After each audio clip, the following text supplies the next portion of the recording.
الحمد لله نحمده ونستعينه ونستغفره ونؤمن به ونتوكل عليه ونعوذ بالله من شرور أنفسنا ومن سيئات أعمالنا من يهده الله فلا مضل له ومن يضلله فلا هادي له ونشهد أن لا إله إلا الله وحده لا شريك له ونشهد أن سيدنا وسندنا وشفيعنا وحبيبنا ومولانا محمدا عبده ورسوله أما بعد فأعوذ بالله من الشيطان الرجيم بسم الله الرحمن الرحيم والعصر إن الإنسان لفي خسر إلا الذين آمنوا وعملوا الصالحات وتواصوا بالحق وتواصوا بالصبر صدق الله العظيم। সভার সম্মানীয় সভাপতি সাহেব, উপস্থিত ওলামায়ে কেরাম ও আমার দূর দূরান্ত থেকে আগত দিন দরদি, ইসলাম দরদি, নবী প্রেমিক আল্লাহ ওয়ালা ভাইরা,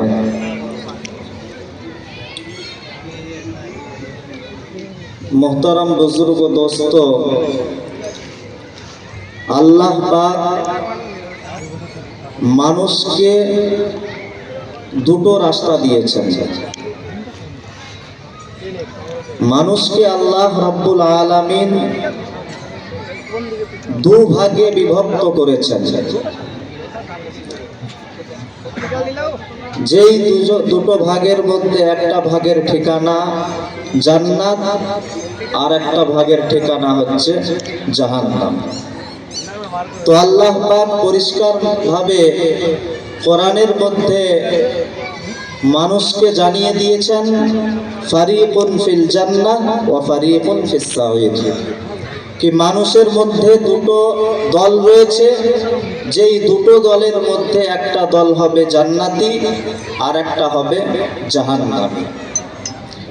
জান্নাতি দল কারা, জাহান্নামী দল কারা?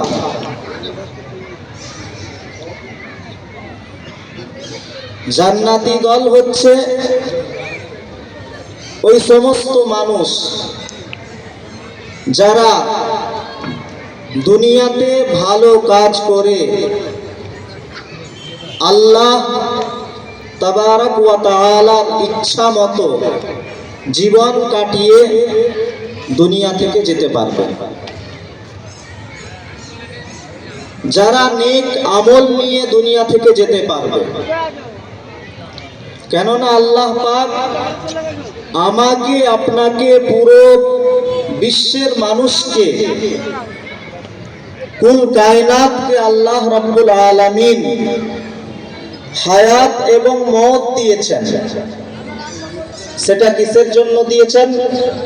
লিয়াবলুয়াকুম আইয়ুকুম ভালো আমল, উত্তম আমল, নেক আমল করে আমার কাছে কে কতটা নিয়ে আসতে পারে, কার আমলটা কত ভালো হবে, এটা পরীক্ষা করার জন্য। তো আল্লাহ পাক সূরাতুল জিলজালের মধ্যে মানুষকে জানিয়ে দিয়েছেন কি মানুষ, তুমি যদি ভালো কাজ করো, নেক আমল করো, আল্লাহকে সন্তুষ্ট করনে ওয়ালা আমল করো, নবীর সুন্নতকে ফলো করো, তাহলে তোমার জন্য রয়েছে জান্নাত। ফামান ইয়ামাল মিসকালা যাররাতিন খায়রান ইয়ারা। যারা যাররা পরিমাণও, বিন্দু পরিমাণও নেক আমল নিয়ে আখিরাতে যেতে পারবে, আল্লাহর দরবারে দাঁড়াতে পারবে, তাদের জন্য জান্নাত রয়েছে। পুরস্কার হিসাবে তাদের জন্য জান্নাত রয়েছে।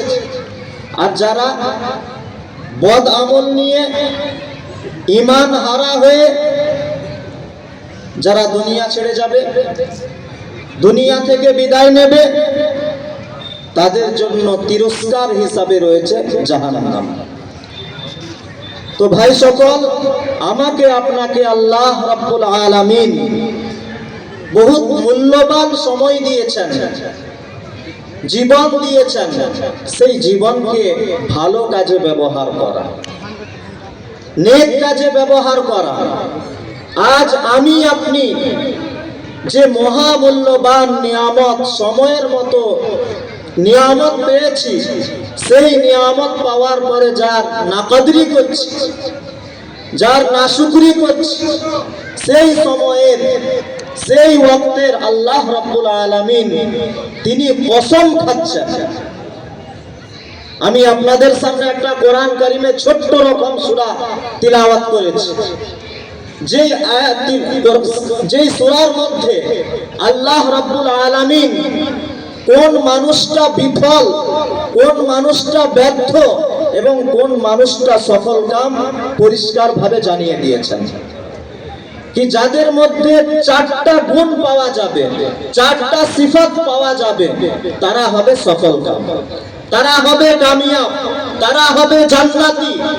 আর যাদের মধ্যে চারটা গুণ পাওয়া যাবে না, চারটা সিফাত পাওয়া যাবে না, তারা হবে বিফল কাম, ব্যর্থ, তারা হবে জাহান্নাম। তো আল্লাহ রাব্বুল আলামিন ওই সময়ের কসম খাচ্ছে যে সময়ের কদর আজ আমার আপনার কাছে নাই, যে সময়ের অবহেলা করে, নাকদরি করে আমি আপনি রাস্তার মধ্যে ঘোরাফেরা করছি। এটা দ্বীনি মজলিস চলছে, এখানে আল্লাহ রাব্বুল আলামিনের রহমত অবতীর্ণ হচ্ছে, আমি আপনি রহমত নিতে চাচ্ছি না, ওই রাস্তার মধ্যে আল্লাহ রাব্বুল আলামিনের গজব অবতীর্ণ হচ্ছে। কেননা যেখানে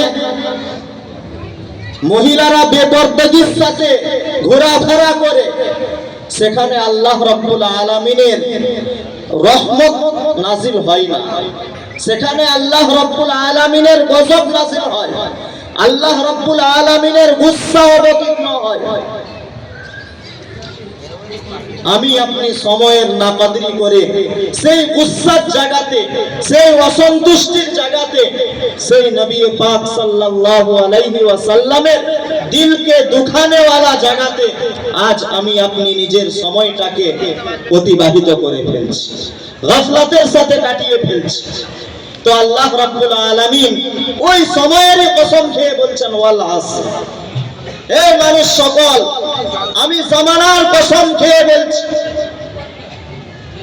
তোমার কাছে সময়ের কদর নাই, তোমার কাছে সময়ের কোনো মূল্য নাই, আমার কাছে সময়ের মূল্য রয়েছে, কদর রয়েছে। এই জন্য আমি সময়ের কসম খেয়ে তোমার কাছে কিছু কথা রাখছি।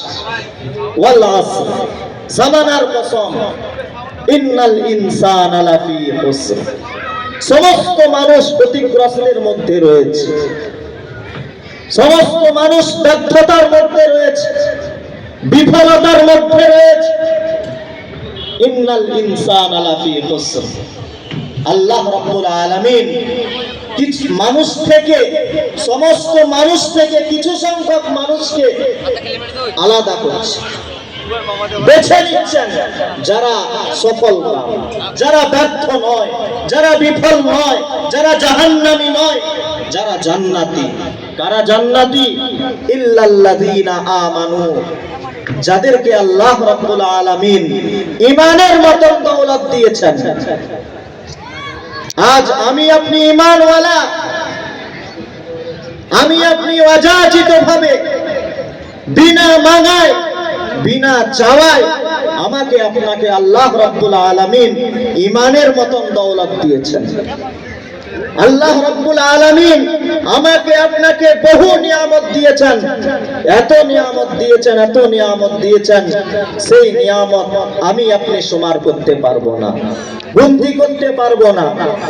ওয়া ইন তাউদ্দু নি'মাতাল্লাহি লা তুহসুহা, আল্লাহ পাক বলছেন, বান্দা তোকে আমি এত নিয়ামত দিয়েছি, এত নিয়ামত দিয়েছি, যেই নিয়ামতকে শুমার করা, গণতি করা তোর পক্ষে সম্ভব নয়, তোর ক্যালকুলেটরের বাইরে, তোর ব্রেনের বাইরে এত নিয়ামত দিয়েছেন। সব থেকে মূল্যবান, সব থেকে দামি, সব থেকে কিমতি নিয়ামত হচ্ছেন আমাকে আপনাকে আল্লাহ রাব্বুল আলামিন ঈমানের দৌলত দিয়েছেন। আর যারা ঈমানের দৌলত পেয়েছে তারা হচ্ছে জান্নাতি। যারা ঈমানের দৌলত পেয়েছে তারা হচ্ছে জান্নাতি। অযাচিত ভাবে ঈমানের দৌলত পেয়েছে। অনেক এমন আল্লাহর বান্দারা যারা নিজেদের আত্মীয়দের জন্য ঈমানের দরখাস্ত করেছেন, স্বয়ং নবী পাক সাল্লাল্লাহু আলাইহি ওয়াসাল্লাম নিজের চাচা আবু তালেবের জন্য শেষ সময়ে ঈমানের দৌলত চেয়েছেন। তার কাছে ঈমানের আশা রেখেছেন, আকাঙ্ক্ষা করেছেন কি চাচা যান আপনি একবার কানে কানে আস্তে আস্তে লা ইলাহা ইল্লাল্লাহ মুহাম্মাদুর রাসূলুল্লাহ সাল্লাল্লাহু আলাইহি ওয়াসাল্লামটা পড়ে নেন, আমি আপনার জন্য কিয়ামতের দিনে সুপারিশ করব। আপনাকে জান্নাতি বলে দুনিয়াতে আমি সার্টিফিকেট দেব।